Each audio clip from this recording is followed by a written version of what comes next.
तो इसका हम अब वैल्यूज इसकी ड्रा करते हैं। दोबारा याद रखें कि अगर कॉज आपकी ट्रू है और उससे जो अफेक्ट हो रहा है वो अगर फॉल्स है तो आपका रिजल्ट फॉल्स आएगा, अदरवाइज ये ट्रू रहेगा। ठीक हो गया जी।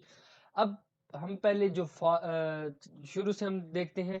अब बेसिकली ये इन दो स्टेटमेंट के दरमियान आपका आप क्या ये इम्प्लाइज या कंडीशनल स्टेटमेंट अप्लाई हो रही है।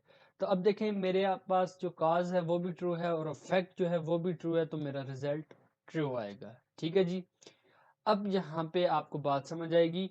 अब मेरी जो काज है वो ट्रू है लेकिन उससे जो अफेक्ट हो रहा है वो फॉल्स है। ठीक है जी। तो आपका रिजल्ट क्या आएगा?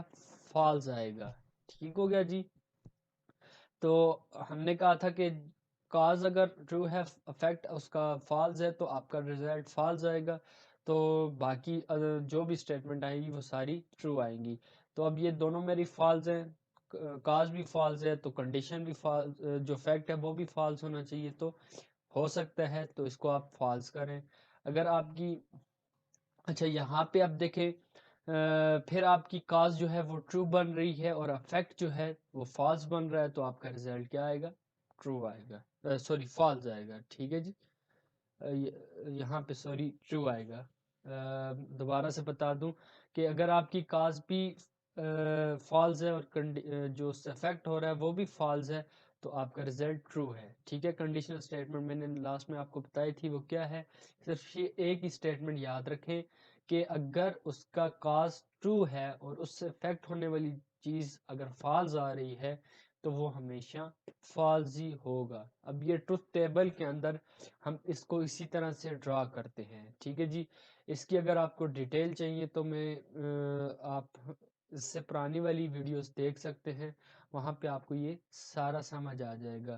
तो एक और चीज़ यहाँ पे मैं आपको बताता चलूँ कि अगर आपके पास देखिए, मेरे पास मैं सिर्फ आपको पेयर बना के दे देता हूँ ताकि आपको समझ आ जाए कि अगर हमारे पास टू से ज़्यादा प्रपोजिशन है तो उस केस में आपका क्या क्या कहते हैं, जो नंबर ऑफ पेयर्स हैं वो किस तरह से बनेंगे और कैसे बनेंगे और कितने बनेंगे।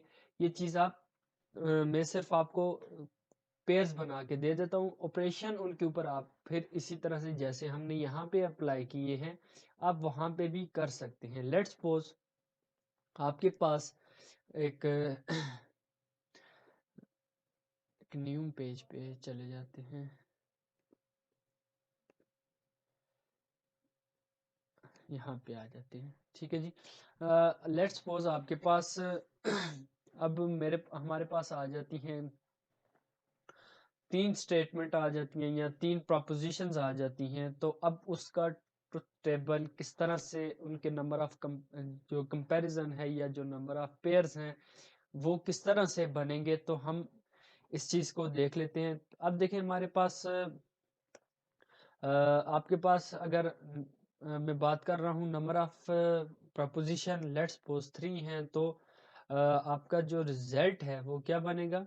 इज इक्वल टू 8 बनेगा। ठीक है। कहने का मतलब ये है कि आपकी जो क्या कहते हैं नंबर ऑफ प्रपोजिशंस हैं या जो नंबर ऑफ पेयर्स हैं वो आपके मस्ट हैं 8 होनी चाहिए। ठीक है जी। तो अब देखिए हम ट्रुथ टेबल को ड्रा करते हैं।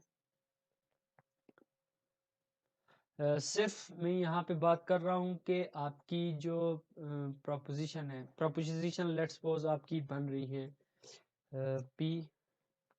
थोड़ा सा मैं इसका फॉन्ट चेंज कर लूँ।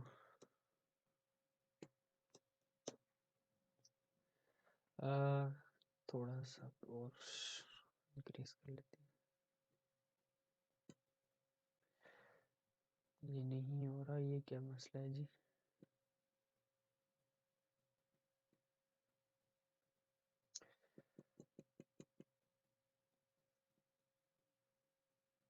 अच्छा जी। देखिए हमारे पास पी क्यू, लेट्स सपोज एक और प्रपोजिशन है वो है आर। अब इन तीनों का हमने ड्रा करना है क्या कहते हैं ट्रुथ टेबल। तो कैसे होगा? अब देखें आपके पास तीन प्रोपोजिशन आ रही हैं। अब ट्रुथ टेबल सिर्फ हम तीन आपकी कॉलम्स होंगे और अब उनकी ज़ाहिर है 8 पेयर्स बनेंगे, तो इसका मतलब है 8 रोज होनी चाहिए। ठीक है, तो आपका जो 3/8 का आपका क्या कहते हैं ट्रुथ टेबल ड्रा होगा। अब आगे जितनी भी स्टेटमेंट हैं पी एंड क्यू, जो ऑपरेशन जितने भी आपको मैंने पहले भी बताया कि जितने भी ऑपरेशन परफॉर्म होंगे वो सारे आपने यहीं से देखने हैं। तो उनके लिए जितने ऑपरेशन होंगे वो आप उतने नंबर ऑफ कॉलम्स बढ़ा देंगे। तो मैं सिर्फ यहाँ पे क्या कहते हैं अपने सिर्फ प्रोपोजिशंस की वैल्यू ही लिखूंगा, तो मैं उसके लिए ही पी आ गया यहाँ पे जी, क्यू आ गया और आर आ गया। ठीक है जी, ये प्रोपोजिशंस है मेरी। अब देखें हमने कहा था कि लास्ट में से आपने हमेशा जो लास्ट प्रोपोजिशंस है पहले उसकी आप अगर ट्रुथ वैल्यूज ड्रा करें तो नेक्स्ट जितनी भी प्रोपोजिशंस आएंगी उनकी वैल्यूज को ड्रा करना आपके लिए आसान होगा। तो मैं अब यहाँ पे आप एक और चीज़ भी ज़हन में रखें, जो ट्रुथ टेबल्स के अंदर आप बाइनरी वैल्यूज को भी यूज कर सकते हैं, मींस 0101 को भी आप यूज कर सकते हैं। ठीक है जी, तो ट्रू फॉल्स या 01 अगर आप यूज कर सकते हैं तो दोनों में से आपकी चॉइस है, जो भी आप मर्जी है चूज, जिसमें से मर्जी है आप ड्रा करना चाहते हैं तो कर सकते हैं। ठीक है जी, तो मैं ट्रू फॉल्स को ही लेके चलूंगा। तो अब यहाँ पे याद रखें कि हमेशा ट्रू से शुरू किया करें, या आप फॉल्स से अगर शुरू करते हैं तो फिर नेक्स्ट जो भी प्रोपोजिशन की स्टेटमेंट है फिर वो विद रिस्पेक्ट टू फॉल्स आपकी स्टार्ट होगी। तो यहाँ पे अब ट्रू से मैंने शुरू किया, true false, true true false, true false, true false. ठीक है जी, तो सॉरी यहाँ पे थोड़ा सा, अच्छा जी चलिए। फिर नेक्स्ट आपके देखें यहाँ पे मेरे पास ये 8 वैल्यूज बन जाएंगी। ठीक है जी, true false, true false, true false, true false. Next आपका क्या बनेगा, ट्रू ट्रू। सेम जिस तरह से आपकी दो प्रपोजिशन जब थी जिस तरह वो बन रहा था इसी तरह से यहीं पे यहाँ पे ये बनेगा। अब इसमें सिर्फ मसला क्या है कि आपकी जो वैल्यूज हैं वो 8 तक चली जाएंगी। अच्छा, उससे जो नेक्स्ट प्रपोजिशन है वो क्या बन जाएगी, ट्रू। 4 का आपने क्या कहते हैं ट्रू और फॉल्स को लिखने हैं। ठीक है जी, ट्रू नंबर ऑफ जो ट्रूज हैं यहाँ पे। अब यहाँ पे एक चीज याद रखें कि आपके पास जो वैल्यूज आ रही हैं वो ट्रू फॉल्स और उनका जो मीन्स 4, इसके भी पी के हमारे पास 4 ही ट्रू हैं और 4 ही फॉल्स हैं, और इसी तरह से क्यू के अंदर भी 4 ही ट्रू हैं 4 ही फॉल्स हैं, और आर के अंदर भी ट्रू उतने ही हैं 4 ही हैं और फॉल्स भी 4 ही है। लेकिन सिर्फ इनका ऑर्डर थोड़ा सा चेंज करने का मकसद सिर्फ ये है कि आप जो नेक्स्ट जो भी आप इनके कंपैरिजन है या इनके ऊपर जो भी ऑपरेशन परफॉर्म करेंगे उसके अंदर कम से कम आपको आप क्या कहते हैं आसानी के साथ या क्या कहते हैं एक तरतीब के साथ अपने काम को जारी रखें, ताकि आपको कहीं पे मसला या इस तरह का इशू ना आए।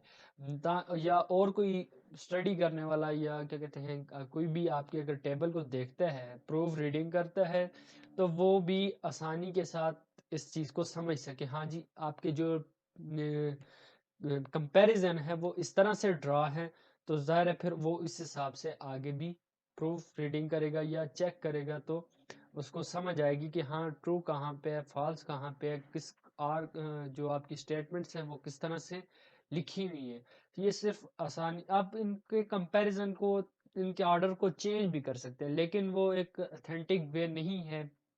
वो आपके लिए भी थोड़ा सा बाद में जब आप खुद भी उसे रीड करोगे तो आपको वो समझ नहीं आएगी। तो इसमें आपके लिए सबसे बेस्ट ऑप्शन यही है कि आप इस तरह से अपने टेबल को ड्रा करें तो आपको भी समझ आए, अगर कोई और रीड करता है तो उसको भी आसानी के साथ समझ आए।